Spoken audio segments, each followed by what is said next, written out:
Over to a different county now. The county government of Mombasa has banned the hawking of bottled water and food outsourced from unlicensed hotels following fears that the rains being witnessed in the area could lead to a cholera outbreak. And Francis Mtalaki has more details on what is being done to prevent the outbreak. So Francis, what is being done to prevent the outbreak? Well, a lot is being done to make sure that the residents of Mombasa are safe in terms of health. And remember, it has been raining for the better part of last week, and though at the moment it's not raining, but the weatherman says that we expect more rain in the coming days, as well as the next 2 weeks or so. But the county government of Mombasa has now banned the hawking of bottled water within the streets of the CBD as well as the estes. And I want to bring in Dr. Seth Odongo, who is the chair of the committee that has to do with disaster management. Many are asking, how are you going to effect this ban? Good morning. It has been necessitated to take such drastic action because unless it is properly managed, we are likely to face a situation whereby vending the food aggravates the situation, especially cholera, in case there could come a situation like that, because as at now we have not been able to report such cases.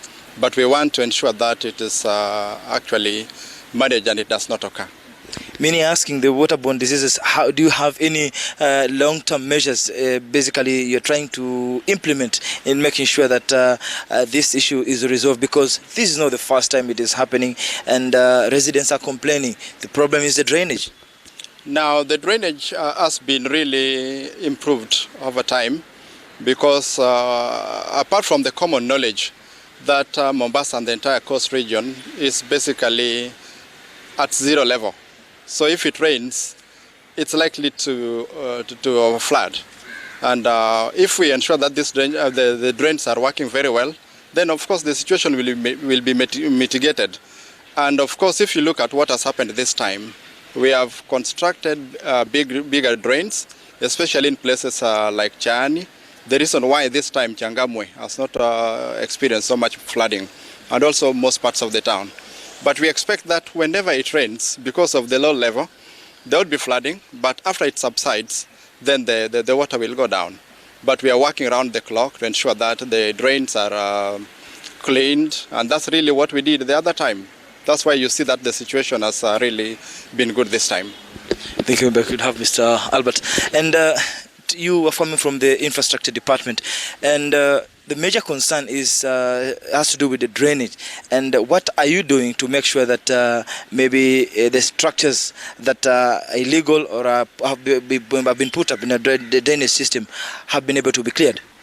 Yeah, we're having serious challenges where we have structures we constructed along drainage way leaves or natural water courses at wetland areas. We find people have constructed along on top of drains, kiosks, etc., places like Mikindani, Chaani, and all over Mombasa.